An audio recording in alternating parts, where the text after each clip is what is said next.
Welcome to Handmade Happenings. I'm Marissa, and today I'm sharing my latest kitchen baking experiment with you. So, a few years ago, I started really messing more with milling my own flour. So I buy wheat berries, I have a grain mill, and I grind my own flour with that. And through this process, I have only ever bought one type of wheat berry.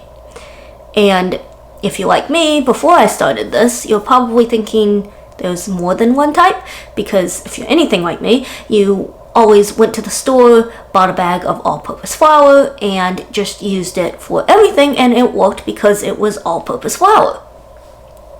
Well, when you start milling your own wheat berries, you quickly find out that's not the case necessarily. Now, you can kind of make it work. I have. Like I said, I've only ever used one type. But there are a few classifications, I guess you could call it, that you will probably hear a lot. Now, there are more than just this, because if you get into the ancient grains, that's a completely different topic that I'm not even touching here today. But for your typical grains, you're going to hear, is it a hard wheat or a soft wheat, which is in reference to the amount of protein in it. So hard wheat has more protein and will develop more gluten. This is what you're using or wanting to use for breads and rolls and anything that's got yeast or sourdough in it and is going to rise. And then soft wheat is lower protein and better for muffins, cookies, pie crust, biscuits, anything like that. Then you also have what would be considered is your wheat, red wheat or white wheat. And this seems to have more to do with the color and texture or taste of your flour. So red wheat, once it's ground, is going to be darker in color, and your baked goods are going to have a nuttier flavor to it. It's probably what you would consider more of a traditional whole wheat. Like, if you think whole wheat from the grocery store, it's probably, you're going to come closer to that if you get red wheat.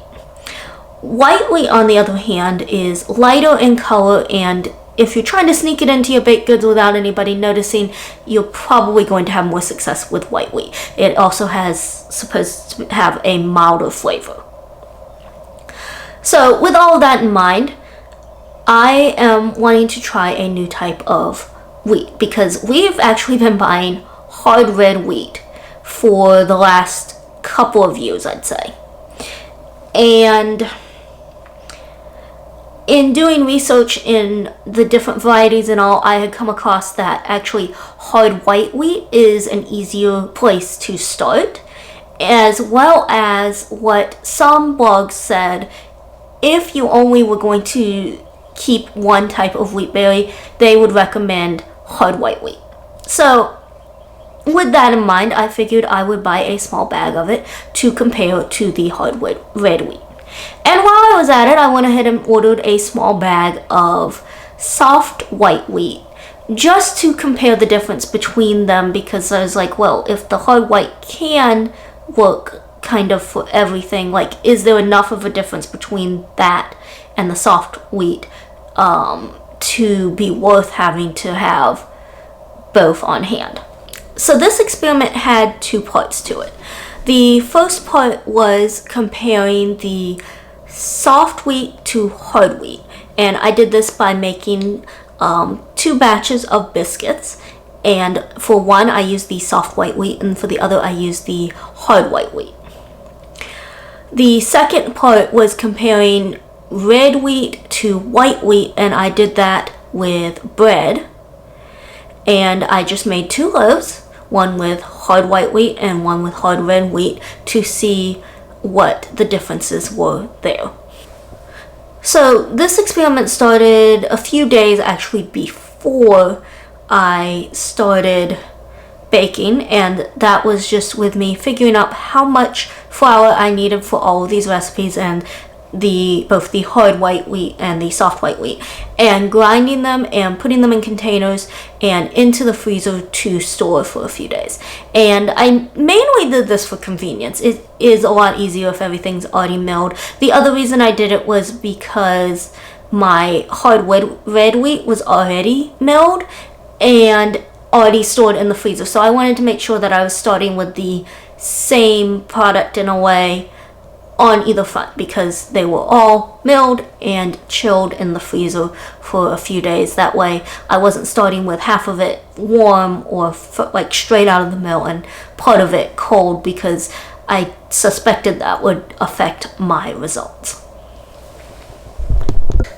For the actual experiments, I'm going to start by talking about the biscuits, and I will note that I used a recipe that is not specifically for fresh milled flour.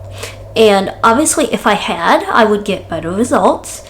However, for my purposes and just how I use it, what I really was wanting to see was how did they work with average recipes as is. So, first off, here is a comparison between the soft and hard white wheat flours after they were milled and before I started.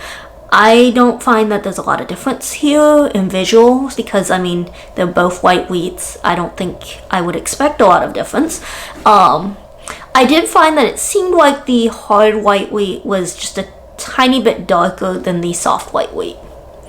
As for mixing it up, I didn't again see a ton of difference. It did seem like the hard white wheat was a bit more crumbly as I was patting it out and cutting the biscuits and placing them on my cookie sheet. But overall, there wasn't a ton of visual difference, and I really had to keep my bowls straight as for what was what and which side of the cookie sheet had which type of biscuit on it. When they came out of the oven, I did notice that it seemed like they almost spread a bit. So instead of puffing up and rising really tall, they kind of seemed to almost expand outward.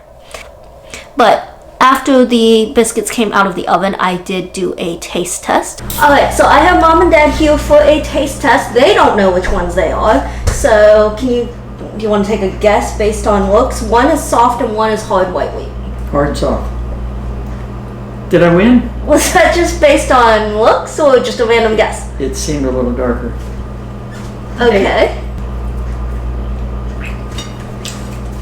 Jelly would be really good, but they're really good. This is going to probably prove to be an inconclusive taste test. Am I just comparing the two? Mm-hmm. Wow. Well, you can have more, but bear in mind we have another taste test after this. They're similar, but I think I like this one better. Yeah? Yeah, see, I may say things that don't make sense. This reminds me of cornbread. It's probably not the right answer. Well, it's pretty accurate texture-wise. But do you have a preference? That one's probably a little better. I mean, they're very similar. But yes, I would say they're both good, but this one almost has a sweeter, softer taste. I don't know, but anyway, I like Well, alright, so that is the soft wheat, and that is the hard. Dad was right, but the texture is definitely better on the soft wheat, so I guess there is some truth to the whole soft wheat is better for pastries. So the results of that probably aren't too surprising. You know, if there's a recommendation to a certain thing, a lot of times there is a reason behind it, and obviously we all prefer the soft wheat biscuits over the hard wheat biscuits. With that experiment done, it was time to move on to the bread. And so here is a comparison of the two flours before I started. We have the hard red wheat and the hard white wheat. And you can see there's a much bigger visual difference here. The hard red wheat is definitely darker and a bit of a red tint to it, whereas the hard white wheat almost has more of a golden color to it. So I started by mixing up my bread recipe, and I even color coordinated my bowls on this one. So the hard red wheat went into the red bowl and the hard white wheat went into the white bowl, which was very helpful for keeping track of what I was doing. But I didn't need it as much for this one because, like I said, there was more of a visual difference between the doughs. As for handling, they both were a bit difficult. Anytime you do fresh milled flour in bread, kneading can be a challenge because you want to leave your dough more wet. To me, it seemed like the red wheat did better at soaking up the moisture faster, and therefore was easier to work with when it came to kneading. But that may just be because that's the loaf that I kneaded first, and by the time I got around to kneading the second loaf, I was kind of tired of trying to knead it and the stickiness that comes with all of that. But here's another picture of it after the dough had risen, comparing the two, and again you can still see the color difference at this point. However, once the bread was baked, to me there was not a lot of difference between the two of them at that point, just looking at the crust. And of course, once I sliced into it though, there was again that obvious difference. The white wheat was almost yellow, very golden colored. It reminded me of like a yellow cake on the inside, whereas the hard red wheat was still much darker. And of course, I did bring my taste testers back. Taste test again. This time bread. One is red and one is white. They're both hard wheat though. This is red. Oh, by the way, you have to split the sample. Oh, we can share. Wheat bread. They're both wheat breads. That's true. I might have to eat some more white. But you've been using the hard wheat, right? Mm-hmm. Ah, see? I like that already. And the white hard wheat. I need another sample. This may take all day. I just want to be thorough. And I might as well just join in. Let's see. If I say salted, it's probably not the right word. I think that one's more dense, Well, and yeah. this one is lighter. I think, but they're both good. Yeah, I mean, not a big difference in taste. So that was the end of the experiment. I don't know that it really helped much, other than to reinforce that I definitely want to switch over to hard white wheat.